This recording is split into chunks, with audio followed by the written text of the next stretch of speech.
Well, I'm hoping that I can do a video that some people might find interesting on how I do a Kitchener stitch, a grafting stitch. And the world probably doesn't need this video, but I found as a learner, hearing the same thing from different people is often what cements the knowledge for you. So I'm going to show you how I do Kitchener grafting on this sock. And I thought it was a particularly good sock to use because the white waste yarn is very easy to see from this red, dark red yarn on this side, and also from this kind of, I don't know, tan yarn on this side.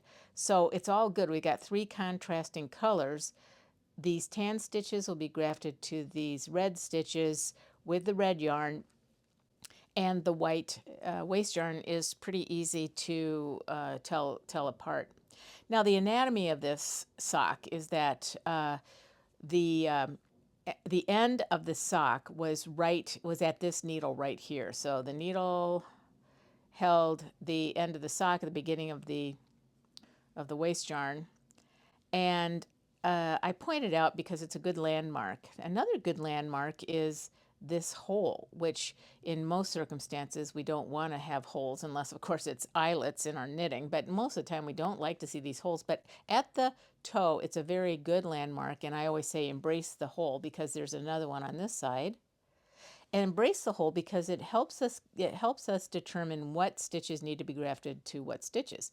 These tan stitches on this side have to be grafted to the red stitches on this side.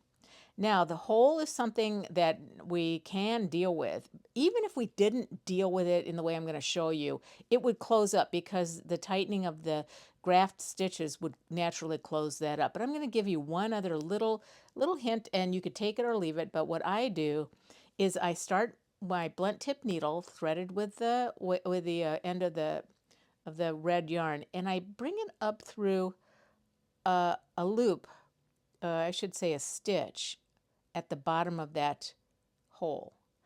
All I do is I bring my needle up through that, and I take the yarn and pull it up through that. Now, what that's going to do, it doesn't do much, but it does help close that up a little bit, in my opinion.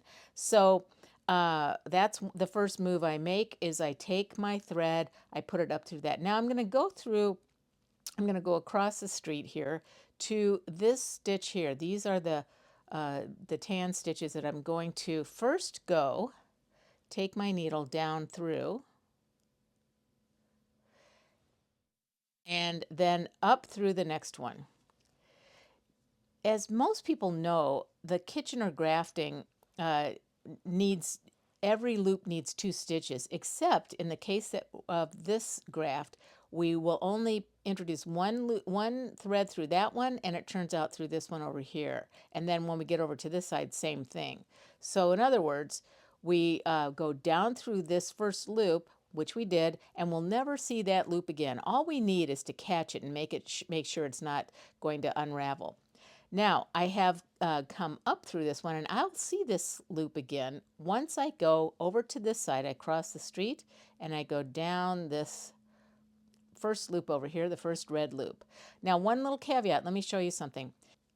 If you tug really hard on the end stitch, that first stitch that you need to go down can hide.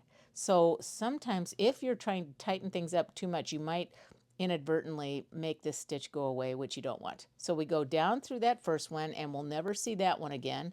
And then we'll find the next one and come up it.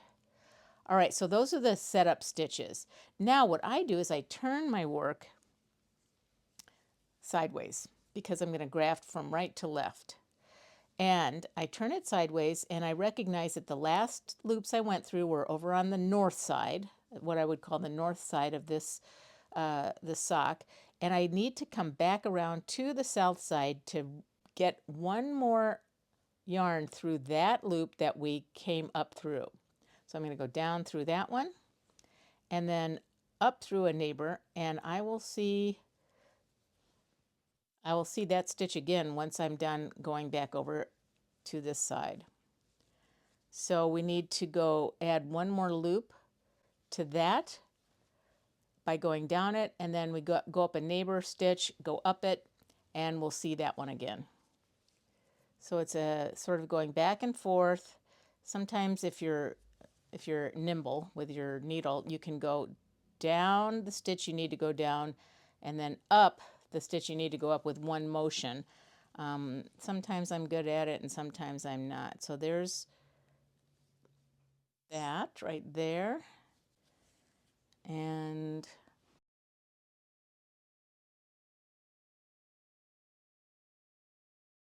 down this loop that already had a stitch in it.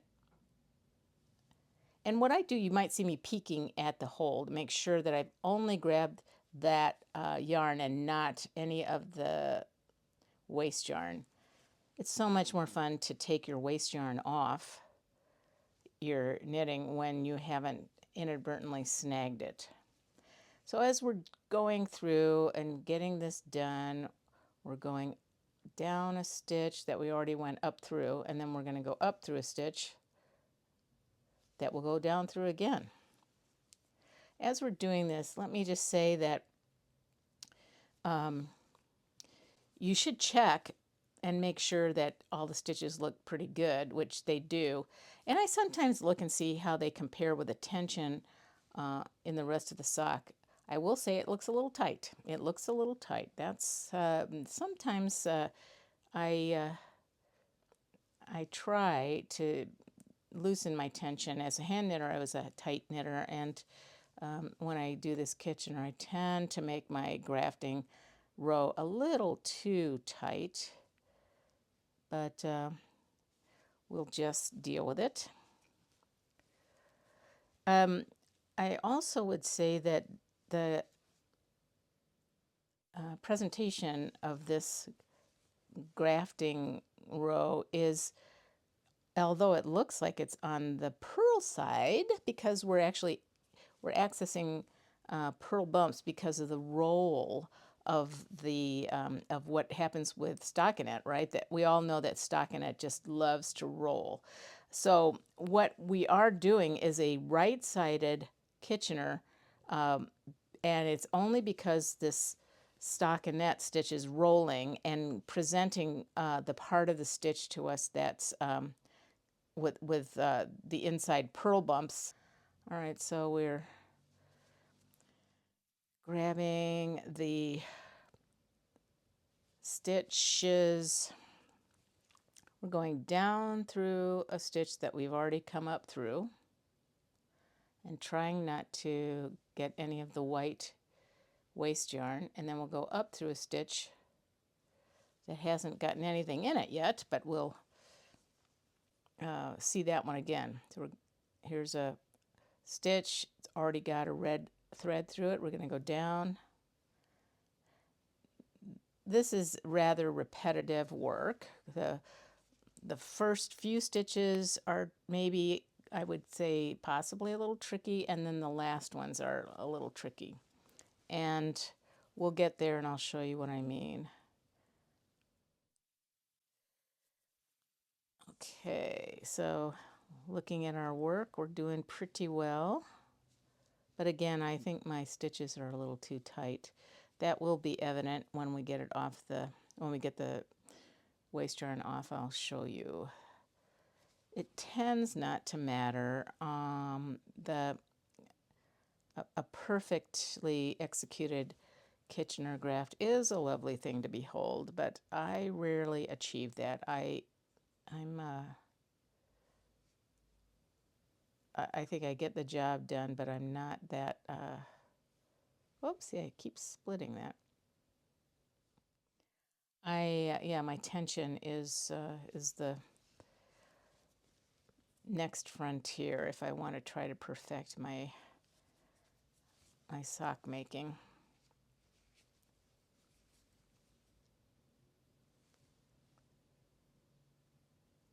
A couple of other really good resources for folks if you're just starting to learn or just need another viewpoint.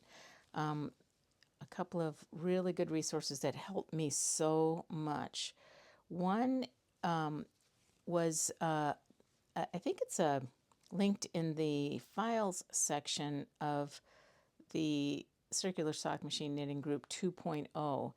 And it's wonderful resource by Yasmin Cook, and her last name is spelled Kock, and there's an umlaut over the O, so I think I'm pronouncing it right. Yasmin Cook. And she put together a really nice resource, and I think there's links in it that show some video. And she's just a calm, really great cranker. She can do some really cool things on her machine. The other really influential one for me that helped me so much was Amy Sanders, and she's a TikTok personality, and Amy Sanders goes by, I think, Amy the Sock Maker. And she actually has two videos, which I'll try to link in the description. Two videos that one's the newest one, I believe, was captured when she came to the Erlbacher homecoming in 2024, and she did a couple of really neat sessions that were captured, and one of them was Kitchener. But like I said, learners, I think, do best when they learn from several different sources, and it's magical, I think, for a learner to hear the same thing from different people. And there's some confidence building that, you say to yourself, I know that, or I've heard that, or I knew that. And I think that is a good way to learn and solidify. I think we can all relate, or at least I tend to, I try to listen and learn, but sometimes things just don't sink in at the moment. And it could be because you're thinking about something else. When you actually have a moment where you're really receptive to learning, and the teacher makes sense, that then it's gold, and it's magical when that happens. So now we're getting close to the end, and I am splitting this a little bit, even with a blunt tip needle, which is usually pretty good for avoiding splitting stitches. But I am so sometimes when I struggle, I'll just put that one through and then work on this one separately. So I got it. Okay. So we're nearing the end here, and I'm going to say that it gets harder and harder because we're dealing with a closed space now. After all, this is a closing graft to close close a toe, and we're doing just that. So it's getting harder and harder to, for instance, stick a finger down there to kind of secure your grip on some stitches, and so you have to kind of switch your strategy as you go along, which is what I'm trying to do here. And the other thing that will become very apparent is then it'll be really hard to identify what is going on. I just keep going, and I'm going to ask any viewer here to try to remember just a few minutes ago when we started this, which side of the sock got the first stitches, the first threads through them. Was it the north side or the south side? When we held it like this, we actually accessed some stitches here and here. And did we access stitches on the north side first or the south side first? And if you remember, that will help you when you determine where your last stitches will go, because they'll be opposite of that. So let me show you what I mean. I just came up that red one. I can see this tan one here. And I'm getting close to the end. Let me see if I can stretch this open and point out some things. I'm getting close to the end. I've got that stitch where I need to go down next, I'm going to be coming up that one. Then I'm going to cross and come down that one and come up that one. Then I'm going to come down one and then up this one, down this one, and then up this one. Here's my point. I'm going to end on the north side because I began this journey on the south side. I'm going to end over here on this side. Let me show you what I mean. So we're going to go do the second stitch in that loop. We're going to come up through that one. We'll see that one again, of course. We're going to find this loop. It's really hard to see, but I can see it. And then I'm going to come up this one. And then the next one is, there's a loop here with a red loop that is hard to see, but it's there. I'm going to go down that one and then up this one. And now, very similar to when we started over here, all we need to do is catch that live stitch and this live stitch. We don't need to put two loops in them. We just want to put one so that they no longer have the ability to run. So here's what I mean. This is the last, this U will get, this loop will get its last stitch on it, and then I'm going to come up this one, and that's all she wrote for that loop right there, although I am having, yes. So that loop that's closest to my thumb will only get one stitch through it, and we're going to come across and end on the north side by going down this stitch here that already has a loop through it, down. I'll do that separately, and then up through this very, very, very last loop, and that loop as well as that other tan loop will only get one thread through it. It helps avoid dog ears, they call them. If you can cut down on the bulk of the stitches at either side, there's less chance for kind of pointy dog ears. It's pretty good term for this. What I'm doing right now is I put my needle in. All I'm doing is kind of putting that last thread on the needle so I can easily remove the waste yarn. If I didn't do that, it would get all tangled up with that last bit of red yarn. So here's me winding up my waste yarn to be used again, because we shall not waste yarn. I would say, unless you're a beginner and you have to give yourself some grace and waste all the waste yarn you want to when you're beginning. So we pulled that out. It's very satisfying to pull out because I was pretty careful about not snagging the waste yarn when I did my stitching. That now comes out, and here is my graft. This is the bottom of the foot because we built our toe on the bottom of the foot. The graft row is the red yarn right above the tan. It feels pretty good. I think it's a little tight. It's just a little tight, but it's okay. Now the last thing I'll show is how I bury the thread and then cut it. I anchor my needle here for a second because I don't want to drop it off the thread. I hold it, and then as there was a hole on this side, there is a hole on this side. Can you see that? If I try to bring it up to the camera, there's a hole there. There's a hole right there. And so similar to this side, there is a way to make it less noticeable. What I do is I find a stitch. Now, I usually use this one, but I could use that one. I could probably even use that one, but it wouldn't, I don't think it's as good as my first inclination is to go down that stitch right there, bring my yarn into the middle, and we're inverting the sock. You can see this is the inside, and there's little wisps of yarn remaining from my faux Russian join. Okay, I'm trying to center this here so you can see just how I weave in a few strands.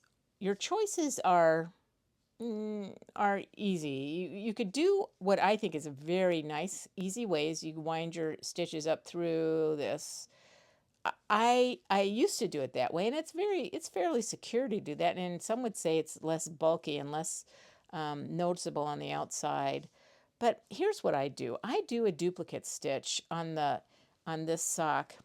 Trying to get things situated here. I end up doing a duplicate stitch on the inside of the sock, and it anchors it very nicely.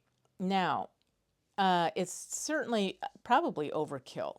Again, winding your thread, your loose thread, up through the side of the sock toe is fine. But if you want to do it like I do, everybody wants to be like me, I'm sure.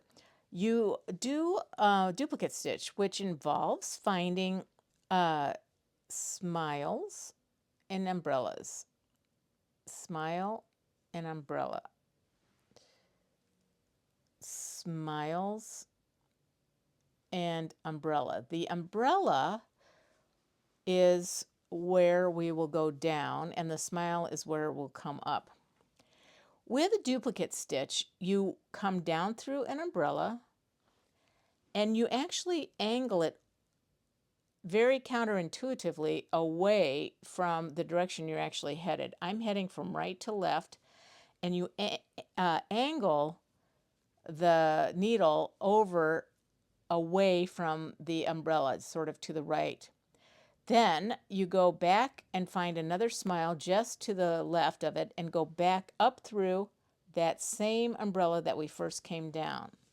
And you should be recognizing a theme, because this is very similar to grafting, in that you're introducing yarn twice through a loop.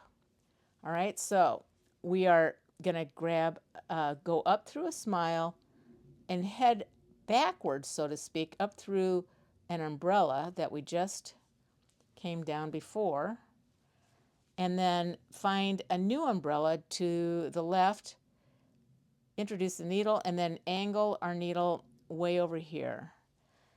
So this is a very nice way to end a sock, a very secure way. And you might say, wait, doesn't it introduce a little bit of bulk here? And yes, it does a little bit, a tiny, like a ½ inch. When I press with my finger, there's double the thread there, but I don't believe it's a problem.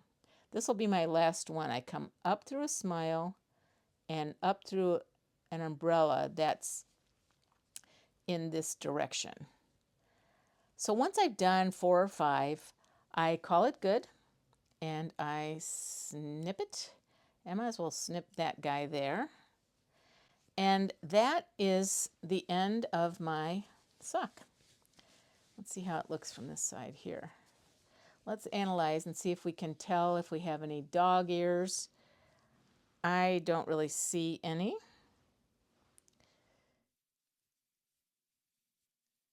All right, so that's a grafted toe using Kitchener stitch, and I hope this helps.